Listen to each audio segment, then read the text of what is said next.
Welcome back to the Joe Morley Sports Show. This is episode 4 and the final of our mock draft. We're going through the mock draft. We've been going through it the last 3 episodes. This would be picks 25 through 32. So if you don't know what I've been doing, I'll give you a quick recap of what we have. So number 1, we had Joe Burrow. Number 2, Chase Young. Number 3 was Justin Herbert. Number 4 was Beacon. Number 5 was Tristan Wirfs. Number 6, Okuda. Number 7, Derek Brown. 8, Andrew Thomas. 9, Isaiah Simmons. 10, C.J. Henderson. 11 was C.D. Lamb. 12, Jordan Love. 13 was Javon Kinlaw. 14, Jared Wills. 15, Henry Ruggs. 16, Grant Delpit. 17, Xavier McKinney. 18, Jerry Jeudy. 19, Kenneth Murray. 20 was Tua, where everybody said, oh, Tua failed. Yes, Tua failed in number 20 in my mock draft. It's my mock draft. I can have Tua go where I want. 21, linebacker Patrick Queen. 22, Kavlin Chaisson. Wide receiver Justin Jefferson went to number 23, and we ended number 24 with the Raiders selecting cornerback A.J. Terrell. So with A.J. Terrell going to the Raiders at 24, that would leave the Minnesota Vikings on the clock. We had Minnesota on the clock at number 22 where they took a defensive end. Now I see them going more defensive again. They already have, a good offense with Kirk Cousins. I mean, if you believe in Kirk Cousins, they traded Diggs, but they still have a good wide receiver core. A lot of people are happy with the Sharp signing. I'm not a big believer in them. I think they do need to go wide receiver sometime in this draft, but not at this point. At this point, I have them taking another cornerback because they got rid of Xavier Rhodes this offseason. So they might need that another cornerback position. So I have them taking a cornerback here. He's not really high on a lot of people's boards. For some reason, have always drawn him to Minnesota. So that is Trevor Diggs, the cornerback, is who I have Minnesota taking here. Trevor Diggs is 6'2", 207 pounds from Alabama. He's very good in zone coverage. They say he can squeeze zones and flip the field and help his defense out. Where he is disappointing in is as a tackler, especially for his size. They say he's not really a big tackler, and he has to more drag the guy down instead of actually lay the wood and lay him out to make that tackle. So Trevor Diggs right here to Minnesota with the number 24 pick. So I've been talking about the Dolphins, and I told you the Dolphins, I believe, own this draft. They have 14 picks. They can do whatever they want. They can move up and down. I already had them move up once, and I had them select Jordan Love. Now they're here again. This is their original pick at number 25 or 26, I mean. But still, they can do whatever they want. Here, I have them taking a center. I have them taking center Cesar Reese. Cesar Reese is 6'4", 319 pounds. He's a inside offensive lineman, very powerful. They said like his punches stun people and stun their pads right there in the core. He does a real good job in space. He's actually real quick for his size. He's the best inside lineman in this draft, and I say he goes to Miami to help them rebuild. So at number 27 is the Seattle Seahawks. The Seattle Seahawks, they don't really normally trade up, but they do one thing. They normally trade down. So guess what I have them doing? I have them getting a call from Detroit Lions. That's right. I have the Detroit Lions coming out of the second round, coming back into the first round. They already made their first selection and took Okuda. So why not come in and help the defense again? They give up number 35 and number 85 to move up a couple spots up to Seattle, so Seattle will get out of the first round. Seattle's out of the first round. They move down to Detroit spot at number 35. Detroit hops up to the first round, and I have them taking defensive tackle Russ Blacklock out of TCU. Russ Blacklock to Detroit. And if you don't know a lot about Russ Blacklock, a lot of people consider TCU a small school, but a lot of actually good NFL players have been coming from there. He's a big guy, big powerful size. He's 6'4", 305 pounds. His NFL comparison is Gerald McCoy. If you guys remember him from Tampa Bay, I think he just signed a deal with the Dallas Cowboys after spending a year with Carolina Panthers. So that's a big deal to get a guy like that if he can become the potential that you think he is, and you put him on Detroit, and Matt Patricia puts him with the defensive line that he already has, along with Jeffrey Okuda. Then you got something building in Detroit. They've always had Matthew Stafford. Matthew Stafford is a baller. I'll take Matthew Stafford on my team any day. And you put Matthew Stafford in his offense, and you finally give him a good defense, and you give him a little protection. So when he does make those throws, because Matthew Stafford, he takes those risks. He takes those risks up and down the field. I don't blame him. He has to try to win a game. And when he does, and now his defense actually can bail him out and help him out a little bit. So I say Russ Blacklock would be a great pickup for the Detroit Lions, especially after they got Akuda early in the draft. Speaking about offenses, we're going to go right here and to pick number 28. And guess whose offense that is? That's the Baltimore Ravens. You know they got a great offense. They did have a little stutter in the playoffs against the Tennessee Titans. So what are they going to do? What can help them? What can help Baltimore Ravens? I think they can need a pass rusher. They can need a defensive tackle or defensive end. So I think they go right here defensive end. They go UTR Gross Matos out of Penn State. He's 6'5", 265 pounds. The problem with him is they say he's really tall, but sometimes those tall defenders are really good because if they're getting blocked, they just put their hands up, knock the ball down, and get some pat downs right there. But he's relentless in his pursuit to the football. That's what they say about him. He loves to eat up turf, and his first initial steps are big, long steps, and he usually can win his first initial contact, which is very good for a pass rusher. And we all know the Ravens defense have always been good. So you add a good pass rusher to that Ravens defense, oh man, they're going to be scary along with that offense that's already putting up points. So if you can't score on the Ravens and the Ravens defense is able to shut them down, imagine what their offense is going to be able to do all game. So I think they pick up Gross Matos right here, defensive end to Baltimore. Talking about the Baltimore Ravens, who beat them? Tennessee Titans. So now the Tennessee Titans are on the clock. Tennessee Titans they've lost a couple people this offseason. They guaranteed their contract to Ryan Tannehill. Their receivers broke out last year. But where do they go? I think they go defensive side of the ball, and I think they go because Logan Ryan's still free agent. I mean, if they wanted to bring him back, they would have already brought him back. But he's asking for $10 million, and is Logan really that worth $10 million at this point of his career? Probably not. So I think they go cornerback Christian Fulton. Yes, another LSU player off the board. He's 6 foot, 200 pounds. He's impressed man coverage. He's excellent with patience.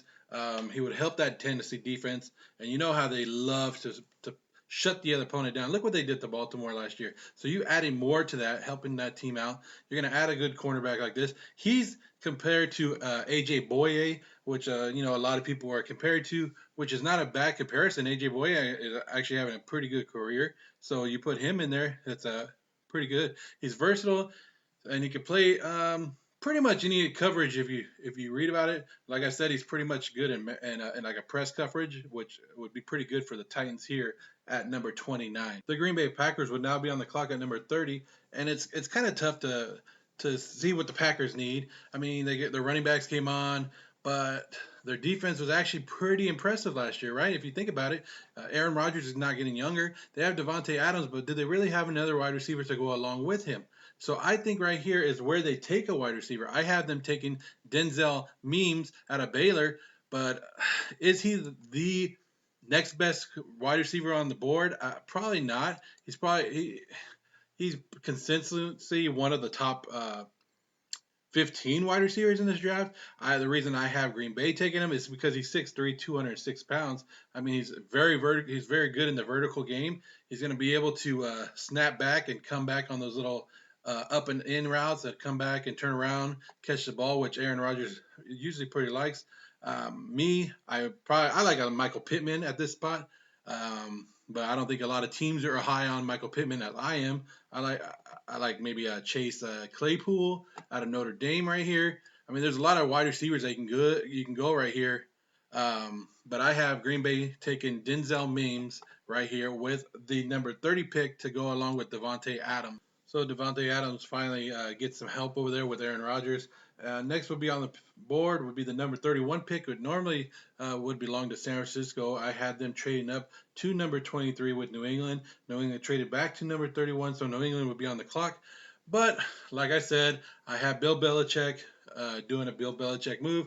Yes, could he take something right here? But I see him moving out of the first round again. So not only did he get compensated for the number 23 pick, he's going to move back to the number 31 pick, and then he's going to get compensated again. And I have the Miami Dolphins moving up here. Miami Dolphins will come back up into the first round and get their fourth first-round pick. And they will be giving up the 39, 141, and 185 to do so. So at number 31, you got to ask yourself, what is Miami doing, and why do they need to come up here for another first-round pick? And the reason I have him coming back up into the first round to grab another guy instead of waiting until the second round, I mean, it's not that big of a fall until their next pick, but I have him come back in here just to get that extra fifth year. Because remember, right, these anything in the second through later on rounds, they don't sign the 5-year deals like the first rounders do. The first rounders sign a 4-year deal with the fifth year option that the team can pick up. So why not come back up here and actually try to get that fifth year? So what do I have them taking? I have them adding to their offense and going. They already took Jordan Love.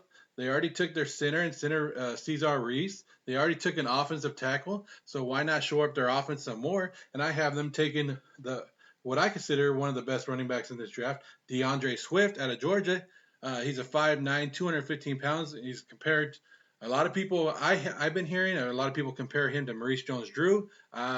I don't know if that's a fair comparison, but yes, he does have that thick lower half of a body that you like from a running back. He's a physical runner. He always finishes his runs, so it's really tough to bring him down. His vision is what I hear is outstanding from what you read about him and what you want. He's always going to get you those extra yards. He's going to fall forward.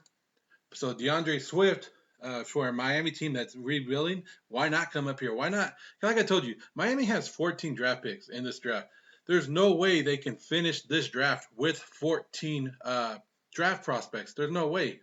They have to cut that down. They have to leave this draft with at least 9 to 10 players and then end up with at least draft capital for next year or use them to trade up and grab quality players just like they're doing right here with DeAndre Swift. So we finally get to the end of the draft. At number 32 would be the Kansas City Chiefs, the Super Bowl champions from last year. Congratulations to them and their fan base on what was a wonderful season. Patrick Mahomes, Tyreek Hill, and you would think that they could add to that offense and maybe go running back here. Swift just got off the board. Maybe that's why Miami traded up to get in front of them. Maybe thinking they would go running back. But I think Williams did an excellent job in the Super Bowl last year, so I don't see them going that route. I see them looking for another defensive player to help out over there, because they do play in a good division. They do have a lot of problems on defense. They didn't cost them anything. I mean, a Super Bowl championship is really good. So Frank Clark's on one side, so why not add somebody to the other side? And this guy has a comparison of Trey Flowers. I don't know if you know Trey Flowers. He played on the New England Patriots and then went over to the Detroit Lions. He's a defensive end over there, pretty big guy. This is A.J. Epinesa. He's out of Ohio. I said Ohio, but he's out of Iowa. And very, very lengthy guy. He's 6'6", 280 pounds. Sometimes they say his hand movement is going to needs to work with him, but he's going to need a little bit of work. But he can get through those blockers, and I think with the right coaching and being over there in Kansas City where you already have your Super Bowl ring, the pressure's not going to be on him that much because where's the pressure at? The pressure's on the offense, and it's on Patrick Mahomes to lead the team. So he can make his little rookie mistakes. He has Frank Clark to help him guide him the way. So I think that's where they're going to go right here with number 32. So I'm concluded with my mock draft there. There's 32 picks. Still a lot of good players on the board. Quarterback Jalen Hurts still there. Running back Jonathan Taylor. You got the wide receivers. I mean, you got plenty of wide receivers. Just to name a few of some of my favorites: Michael Pittman, Brian Edwards, T. Higgins out there. Cornerbacks Gladly, Jalen Johnson are still out there. Offensive tackles, if you need offensive tackles, this would be probably the time to look around them. At the end of the first round, early second round, there's Josh Jones and Isaiah Wilson. And then a safety that I like, another safety that I could even see sneaking up into the first round is Antoine Winfield Jr. So those guys are still on the board. Still a lot of great value. Like I said, the value in this draft is going to be in the wide receivers. There's a lot of wide receivers in this draft. And it's going to be crazy knowing that somebody is going to get an excellent wide receiver in the 3rd to 4th round range.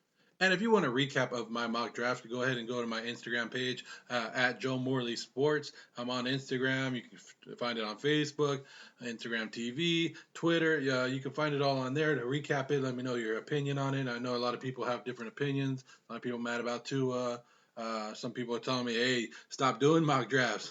Well, that's the good thing about mock drafts. Everybody has their own opinion, and nobody gets it correct. So I'm not saying that I know mock draft. I'm just having fun with it. Like I told you at the beginning, doing mock drafts are very fun. It lets you get to know some of the prospects in the draft and let you watch the draft and go, hey, I know that guy, and Yeah, you have your teams, and your favorite teams, and you have your favorite players, and you hope that your team takes them. But there's also those players that you want to watch later on the other team, and it intrigues you a little bit. So that's why I do mock drafts. That's why I encourage people to do mock drafts, and just to have fun with it. Just gets the conversation of NFL football talking, and that's the great time.